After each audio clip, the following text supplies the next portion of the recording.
Good morning, or depending on when you're watching this, good afternoon, good evening, or good night. My name's Ross Gilbert from PTCGRadio, and I'm back with another winning deck breakdown. This is where I take a deck which has, and it's a little bit of a lie, it's not necessarily a winning deck per se, but it's a deck which has had some success in a recent tournament, and I take an exact list that somebody has put out into the public forum after doing well with it, and I take you through the deck. I show you what I like, show you what you don't like. It gives you a starting point, so if you want to build, in this case, a Donphan deck to use competitively, this gives you a list from which to start. And I'm also going to talk through some things which I like, some things which I don't like, to give you some ideas that you can use to mould this deck to your particular playing style, or to change it to make it a potentially better list.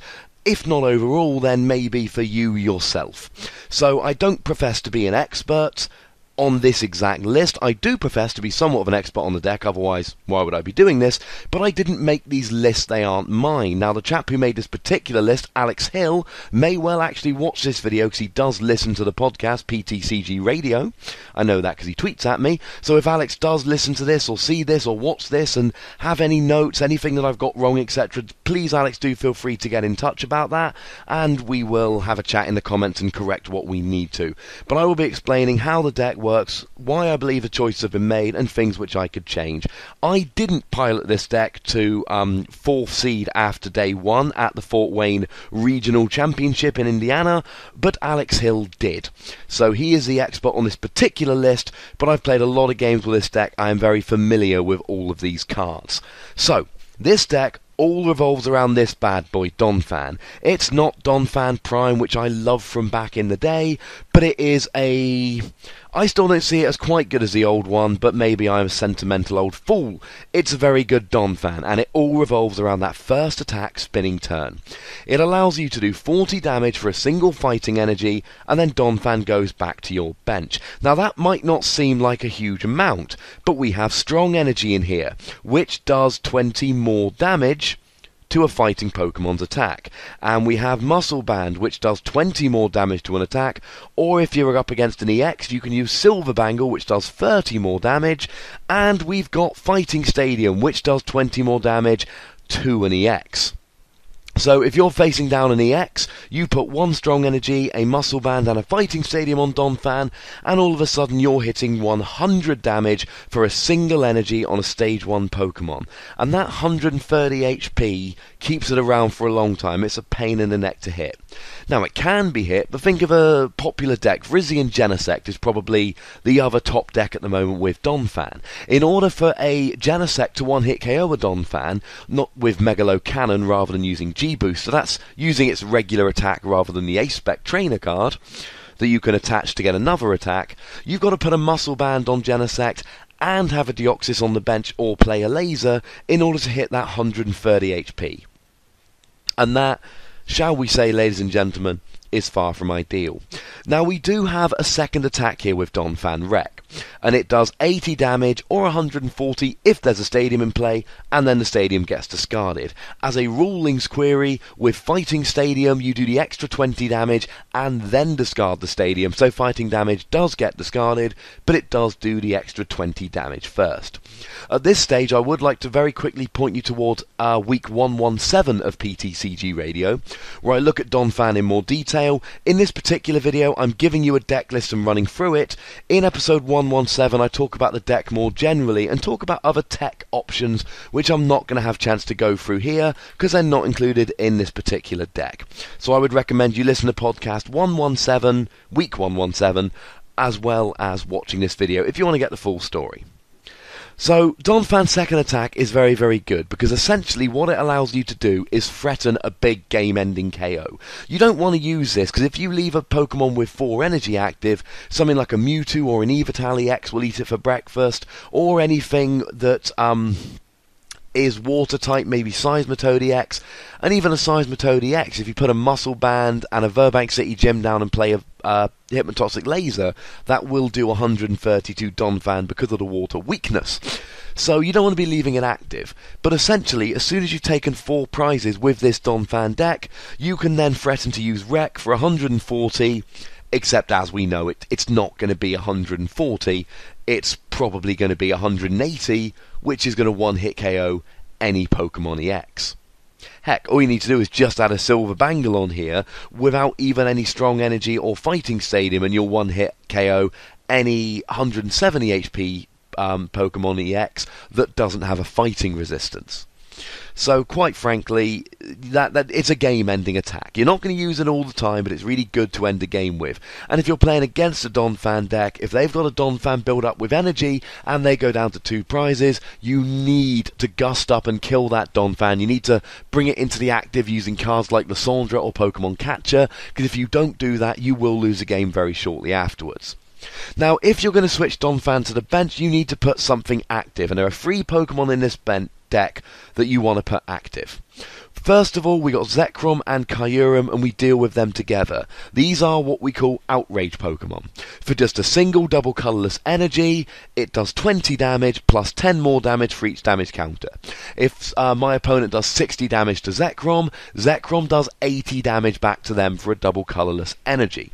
Now, there is also a Reshiram, which is a fire type, and essentially Zekrom and Kyurem are the same. We can't use their second attack, we don't have the energy in the deck.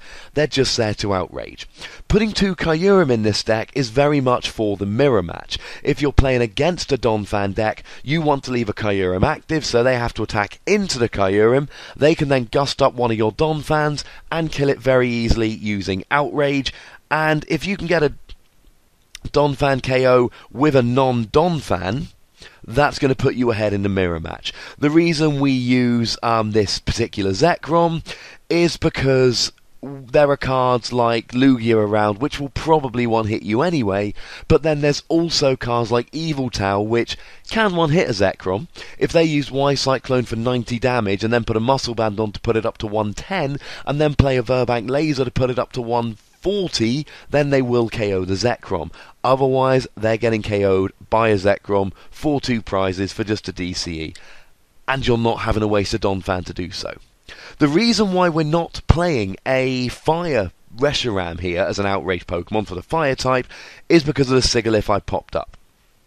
And Sigilyph has this Safeguard ability, and it basically blocks any effects of attacks, including damage, by a Pokemon EX. And the reason, ladies and gentlemen, why this is so gosh darn lovely is because there are an awful lot of decks which revolve around Pokemon EX. If I'm playing against a Speed Lugia deck, I put Sigilyph up, and unless they can gust up a Pokemon from the bench, they ain't getting a KO. But this is primarily good against, well, it's against a load of decks, but one very good matchup for this is Virizion Genesect, and it's why we don't need a Reshiram.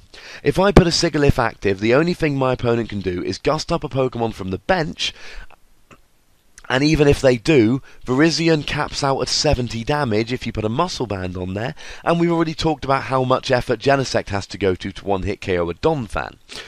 And if they're G-boostering, discarding 2 cards, using their 2 energy cards, using their A-Spec Trainer to do 200 damage for 1 single prize, they're going to fall behind in the game. And if they're, again, using G-booster to take down your Sigilyph, they're not taking out your attacker, and they're going to lose fairly quickly in that regard. Plus, Virizion Genesect has always been a deck which struggles if you knock all of the energy off the field. So if you can use Donphan's second attack to one-hit KO a Genesect or whatever's got energy on and force them to either not attack or to use an Emerald Slash one turn, then that is going to basically give you 2 turns in a row of one-hit KOing an EX, and that's going to be the game right there. Essentially what I'm saying here is, if you use Wreck and Donphan doesn't get return KO'd, that's basically KOing 2 EXs on 2 consecutive turns. So although I've talked about Wreck as a game-ending attack, it can be used as a kind of, oh, you haven't got a Pokemon that can one-hit me back, boom, I'm going to smash you in the face with Wreck. And I'm going to stay active because yo can't kill me. And that's essentially one thing you can do against Virizion Genesect. It takes 2 energy on a Virizion to use Emerald Slash, and if they run out of energy, you can sit there and Wreck. Literally and figuratively. And they are the Pokemon you put up with Donphan active, and you would pick it according to your matchup. In the mirror, you want to put Kyurem up there. Against Yveltal, you want Zekrom, or maybe even Sigilyph, and against Virizion Genesect, you want Sigilyph. Even if they kill the Pokemon you chuck active, You are KOing their attacker, they are not KOing your attacker, which means they're going to run out of steam before you. Now, there are other Pokemon in this deck, but they are few and far between, because and there are 2 actual Donphan lists which got posted on the Facebook group Burbank City. The other one got discounted for 2 reasons. There were too many tricks, and they only played a 4-3 Donphan line, and they didn't play Sacred Ash as far as I am aware. I'm thinking about this off the top of my head, but I don't remember seeing a Sacred Ash.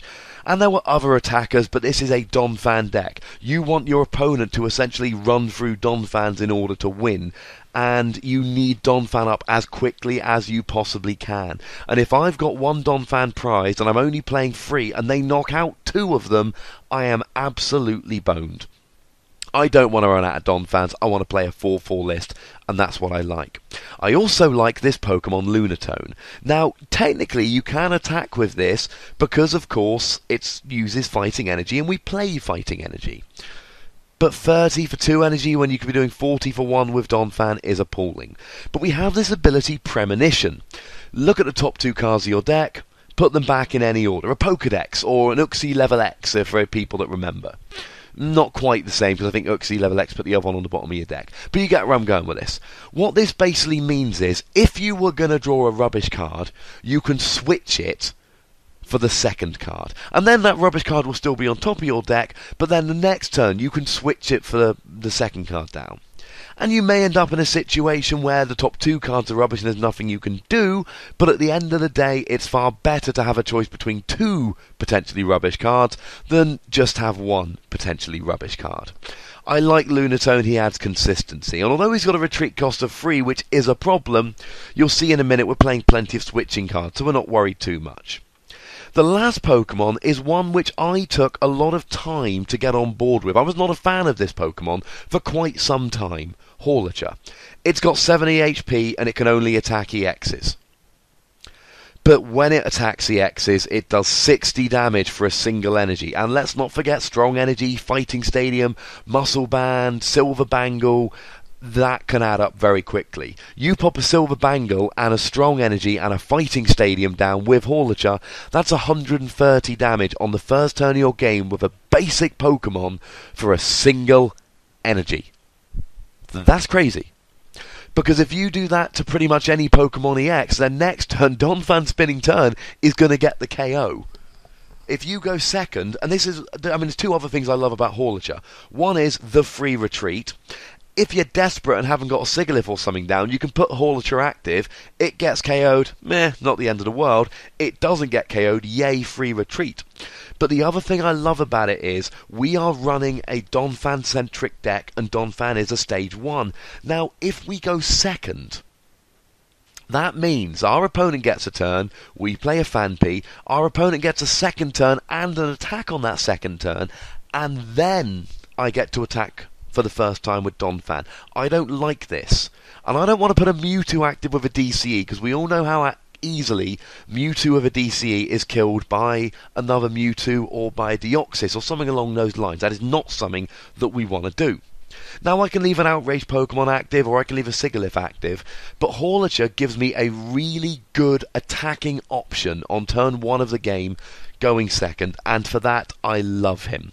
And if my opponent is killing my Horlicher, he's not killing my Phanpy, which I'm going to evolve into a Donphan next turn. And if my opponent is killing my Phanpy, then I can just put Horlicher and keep attacking next turn. It puts your opponent in a lose-lose situation, and that is why I love the 2 copies of Horlicher. Now, if I wanted to be critical, I could argue for another Sigilyph here, or another Zekrom, or maybe a Reshiram, but we've got to understand that we're short of room in all of these decks. We want more than 60 cards. So I could easily see you upping the Sigilyph count, or upping the Zekrom count. Heck, if you're really worried about the mirror, I could see you upping the Kyurem count. But you've got 5 Pokemon to stick active instead of the Donphan. Your opponent needs 6 prizes to win. So, yeah. you're going to struggle to get more than 5 in there. The other thing I like about this deck is there's no random Jirachi. A lot of people want to put Jirachi in there because Jirachi allows you to grab a supporter. In a deck like this, you really don't want to. One of the things I love about this list is it's got really awkward to kill Pokemon with large HP or Safeguard, and there's no EXs. So what that means is my opponent's got to run through 6 awkward to kill Pokemon, and yes, I know Horlicher's not awkward to kill, but once again, if they're killing Horlicher, they're not killing Donphan, so I ain't too worried about that. If I put a Jirachi down, they can gust it up using Catcher or Lysandre or something like that, and then all of a sudden, I am 2 prizes down that I don't want to be. Now, looking at the energy very quickly, it's fairly straightforward. We play 4 strong energy because it's amazing and we're capped at 4. We play 4 double colourless energy because it's amazing and we're capped at 4. And you're going to have to trust me on this because you can't see it. There are 3 basic fighting energy. This is probably the only thing I don't like about this deck. I think that is a low amount of energy. It gives us 7 energy to use for Horlicher on turn 1 or Donphan on turn 2. But it's not. I can see why the decision was made. I consider it to be low. But 7 is still enough that statistically you're going to find one on turn 1. And Horlicher attacks for 1 energy, and Donphan attacks for 1 energy, so you're always using 1 energy attacks, which means you can lower the amount ever so slightly. And we're playing Lunatone, which gives us consistency. And you'll see in a minute we're playing Bicycles, which give us consistency. And we're playing Corinna, that helps us search for an item card. And in an absolute pinch, we're playing Computer Search. So if we're desperate, we can use Corinna to get a Computer Search, to get a strong energy or a basic fighting. Now, that is not what we want to be doing. But we can. And I will of course remind you that this deck has been tested by Alex far more than it has by me. I've played a few games of it, I like it. Well, similar list, not an exact list. The very first game, of course, I will be putting up on this podcast. But, looking at this kind of deck, I think free energy is a little bit low, free basic fighting. But again, I have not had the benefit of testing, and there's enough consistency. If there wasn't the extra consistency in this deck, I would be far more worried about the free fighting. Speaking of which, let's look at the other thing I don't like about this deck. 1 Ultra Ball, that is the only Pokemon search card. Why bother playing one of them? Because Corinna allows us to search for an item card, so that allows us to search for an Ultra Ball. Now, Corinna also allows us to search for a fighting Pokemon, but it doesn't allow us to search for a Kyurem, or a Zekrom, or a Sigilyph, and at the end of the day, although having 1 Ultra Ball doesn't give you much chance to actually, you're not going to draw into that Ultra Ball very often. It's going to be complete luck of the draw, unless you use Corinna to grab it. And let's not forget, ladies and gentlemen, some turns, you might want a Donphan, and a second fan piece, you can have a new Donphan next turn. Hence why you might just Corinna for a Donphan and an Ultra Ball to get a Fanpy. So, I can see having 1 Ultra Ball. You're going to draw into it occasionally and it's going to be nice. You're not going to draw into it often, but Corinna allows you to search for it if you really need it. Again, I'm not crazy on the 1 Ultra Ball, but you've got Lunatone, and you've got Computer Search, and you've got Corinna, which also searches for Pokemon, so I can see the benefit here of only playing 1 Ultra Ball, because then it gives you the room to play the other stuff which makes this deck so successful. Now, rounding out the deck, this is, and I've moaned about this is going to be the first deck breakdown that I didn't make, where I don't complain about the consistency. Now, Alex is a listener to the podcast, and maybe that had nothing to do with this, but I'd like to think it did, partly because I have a massive ego, but partly also because I've been bleating on and on about it. We have 4 N, we have 4 Juniper, we have 4 of each, because these cards are awesome. They are the best draw supporters in the game. You want 4 of each. We then have 3 Colrus, because Colrus is amazing, but only when you've got full benches, so we can't really afford to run 4, because that gives us too much of a chance of starting only Colrus. 3 Corinna, because Corinna's amazing, but sometimes we need more than Corinna can give us. Corinna doesn't search for energy, and although we can computer search for an energy after searching for it with Corinna, that is not an ideal situation to be in. it's a kind of a desperation play. It's not what we want to do. But if we need to attack or we're going to get too behind in the game and we don't have an energy, we can. You might choose to put a Professor's Letter in for that reason, because that allows you to search for a basic fighting energy without discarding cards and without having to use your ace spec. Now if we add them up, that gives us 14 draw supporters. That is the number which I tend to go to. That is consistent, ladies and gentlemen. If you're running 14, and I think the last one I did had 10, and on the one game I've put up on my YouTube channel, I just draw into supporter after supporter and it runs beautifully, but that's not always going to be the case. And I see people going, well yeah, there's 9 supporters, but there's a Palpad and a Jirachi, so it's fine. No, it's not. 14 supporters is lovely. 14 supporters and a computer search as your ace spec to help you search for any card is better. Dowsing Machine is good, but Dowsing Machine gets a trainer card from your discard pile. It doesn't get you any card from your deck. And there's a Lunatone, which adds consistency, and there's a pair of Bicycle as well. 14 supporters plus Lunatone plus 2 Bicycle plus computer search. This deck is going to draw well more often than not. This deck is not going to draw well because you're lucky. This deck is going to draw well because it's well designed. And this is why I love this deck so much. Now it might seem like I'm being way more positive about this deck than I usually am about other people's decks. And you might be thinking, yeah, but it's some dude who listens to his podcast. Of course he's going to be nice. Partially. I like the chap, but more importantly, this is an extremely well-constructed deck, and I would not have put this up there had Alex himself not put it into the public domain, at which case it's fair game. There's like 4,000 people on the Pokemon group, all of whom have access to it, and anyone can be added to that group, so it's fair game. Now, rounding it out, it's very simple. Free Fighting Stadium because it's amazing and playing 4 is excessive and we don't have room. Free Floatstone because when you flick Donphan back to the bench and put something active, you want to get them out of the active. Floatstone allows you to keep getting rid of it. Free, again, we would rather have 4, we don't have room for 4. Don't put all 3 down at once. Your opponent is going to play a Startling Megaphone and discard them all. Play down 1, your opponent plays a Megaphone, play down another, and you're going to end up winning there. Free stadiums will often win the war, especially if you let your opponent play down their stadium first. Very few people play 4 stadiums. We've got 2 Muscle Band that adds 20 when you're attacking any Pokemon, and we got 2 Silver Banger which adds 30 to an EX.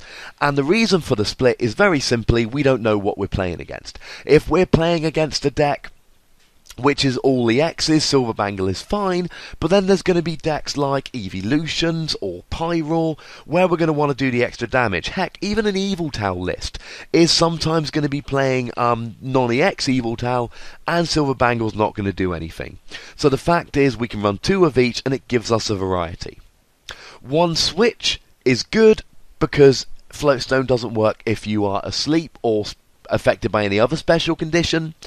Well, I suppose poison, but if you're asleep or you're paralysed, this gets you out of it. Or if there's a Snorlax active or anything else that stops you retreating, switch comes in there. You play 1, Corinna allows you to search for item cards, so you're going to be able to find it when you need it. I would potentially swap this for an escape rope, just to give another kind of pseudo-gusting effect. That also forces your opponent to bring up a Pokemon active. Sometimes it's not what you want, but for instance in the mirror match it can be very, very useful. So it's something that I would potentially think about changing. The only other cards I believe I haven't talked about are the gusting effects. 2 Lysandra has a guaranteed gusting effect, bringing your opponent's Pokemon active, but it uses your supporter for the turn. Pokemon Catcher is on a coin flip, but it's a trainer. This is going to give you, on average, 3 gusting effects per game, and that is fantastic. Now, you may wish to pop a Palpad in there, to reuse those 2 Lysandra. That would be up to you, although I don't know exactly what you'd cut, but it's something that you could try. That allows you to kind of get around, and especially in the mirror match, sometimes you'll be able to one-hit KO the Kyurem and all will be good, but if you can't one-hit the Kyurem, you really need to be getting around it, and you do that with Pokemon Catcher and you do it with Lysandra. Or if you do enough damage to an opponent's bench Pokemon, and then they bench it, you can drag it up to finish it off, or you can drag up something active that your opponent isn't able to retreat at that particular moment and bash away with Spinning Turn. or you can blah blah blah. There's a lot of things you can do with these gusting effects. The other thing is you get down to the end of the game and boom, you can use this to end the game. Although I'm imagining that people using this list will at times go, ooh, 2 prizes left, Corinna for Pokemon Capture, Tails. And I will be one of those people. So that's the deck, ladies and gentlemen. You may want to cut a Horlicher, you may not see the theory of Lunatone, you may want to flip around the Pokemon you stick active, this Outrage or Safeguard Pokemon. You may not think Pokemon Capture or Bicycle are worth it, you may think you need more Ultra Ball, you may think you need more basic fighting energy. I think it's an extremely well-constructed list. As always, don't just go and use this list exactly as it is. It's not going to work for you. But I think this is the kind of list which makes a very good starting point. And I hope Alex doesn't mind me popping this into the public domain, but it was already in the public domain. I've just had a good look at it. I'm going to be playing a game with this, so look out for that in a few days. I'm in London for the weekend, so you'll have to wait till maybe Sunday evening if you're lucky, probably Monday or Tuesday till that goes online. As always, thank you very much for watching. Make sure you like, subscribe. If you've already subscribed, your homework is to find someone else to subscribe, and pop any comments down that you have. Thank you very much for watching. My name's Ross, and you've been watching PTCG Radio.